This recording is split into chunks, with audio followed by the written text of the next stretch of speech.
guys, it's your girl Liv. I've filmed this introduction about 3 times so far, so we're just gonna roll with it.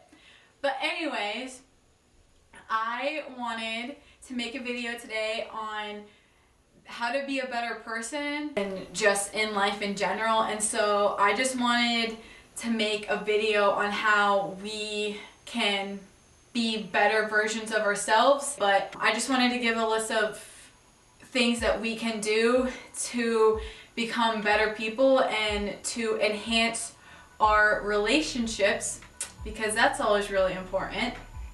This is a video on how to become a better you.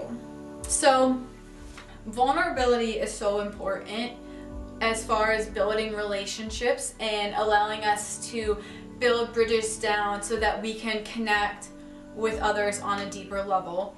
And we as a society have a very bad tendency of building up walls and not letting anyone get past those and not letting anyone in. And I think the biggest thing that prevents us from vulnerability is believing that other people don't know or can't relate to what we're going through or the certain struggles that we're having, and that actually is the complete opposite. But in order to be vulnerable, we need to be able to be open with other people, and we need to communicate better with others. And that, a lot of that comes from spending quality time with other people, because the more time you get to spend with someone, usually the more you want to get to know them. Vulnerability is also really important when it comes to accepting criticism.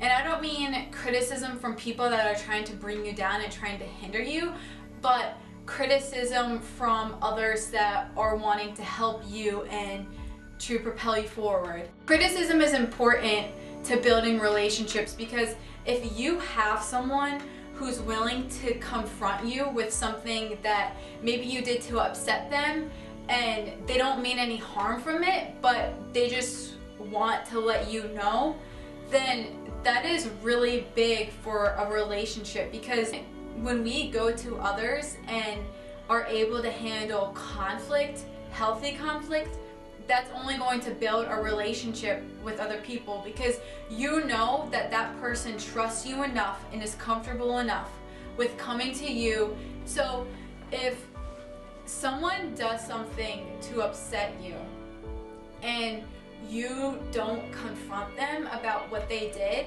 and you kind of just either stop talking to them, you know, give them the old silent treatment, or you kind of become passive aggressive with them, they might not know what they did to upset you and might just have blown over their mind. And if you continue to not say anything to them, then that's gonna hinder your relationship, and that's not really healthy at all. Where when we go to someone that has upset us and we're willing to confront them and say, what you did wasn't cool, I forgive you, and let's figure out a way that we can solve this problem, then you're gonna end up building a stronger relationship, because now that person says, okay, this person is comfortable enough to come to me and tell me about a problem that maybe I have caused, or maybe tell me something that I'm doing upsetting other people, or that maybe it's something that I can work on to help myself. Then that person is coming to you out of respect. That person is creating vulnerability, and in the end you say, okay, this person was comfortable enough coming to me, so that means that I should be comfortable coming to them if something happens. And that is why vulnerability is so important, because it is so important for us to be able to handle conflict when it comes to relationships in a healthy way. Another huge part of that is respect. It's turning into one of the, you have to earn my respect. However, we need to be better at giving others respect, because you know the Bible says, do unto others as you would do unto you. And if everyone were to treat you like dirt because they didn't know you, then that could really bring someone down, and you wouldn't want people not treating you right because they don't initially know you. Another thing that we need to do is we need to learn how to love ourselves before we can go and love other people. And when we learn how to love ourselves, we are going to be better people in general, and we're going to be much more eager to lift others up, because when you and on the inside feel good, you want to go and make others feel good. Okay, so another thing is, don't make any idols in your life and personifying objects. And you know, you might not be a believer, but like biblically, you're not supposed to have any idols, because when we idolize people, we put a huge weight on them. And this is really important if you're in a relationship, because you can't make people be your world. Happiness is a byproduct of a healthy relationship, and when we idolize people and they do something that we might think is wrong because we as people aren't perfect, that's a huge weight that other people have to bear. And you know, we don't just idolize people, but we idolize money, we idolize fame, we idolize our finances. Basically, anything that we put before God is an idol.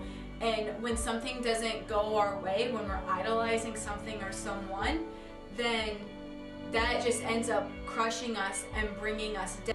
We tend to focus on materialistic things, and materialistic things aren't going to make you happy in your life. And if you focus on, you know, doing activities that are gonna not, I don't want to say like produce eternal happiness, but focus on non-materialistic things that are going to make you happy. Happiness is a byproduct, not a product. And so you can't go around trying to make yourself happy. You have to do things that are going to produce happiness. So don't seek to be happy, seek to partake in events or things that will make you happy. Lastly, don't get caught up in the busyness of life.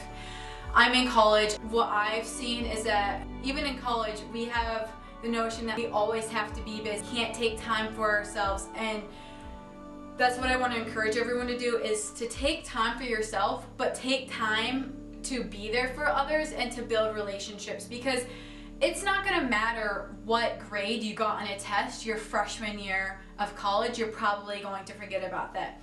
But what is going to stick with you through college is your friends and getting a degree. And you don't want to look back on 4 years and say, okay, I spent all of this time studying my butt off and now my life finally gets to begin. You need to start living your life for you now. And I would really encourage you to focus on building relationships, because the relationships that you keep through college and after college are what's going to stay. Your tests don't.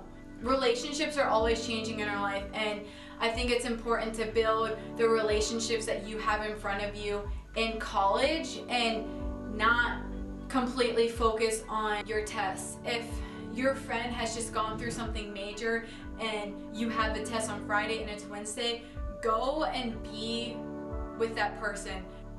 I feel that the biggest things we regret is not spending more time with those that we love. And you know, it's like I said, it's really hard to get caught up in the busyness of life, but don't ever get too busy to spend time with the people that you love. So there are some tips to help you be a better person. Remember that you got this, and I hope to see your bright and shining face again soon. Bye!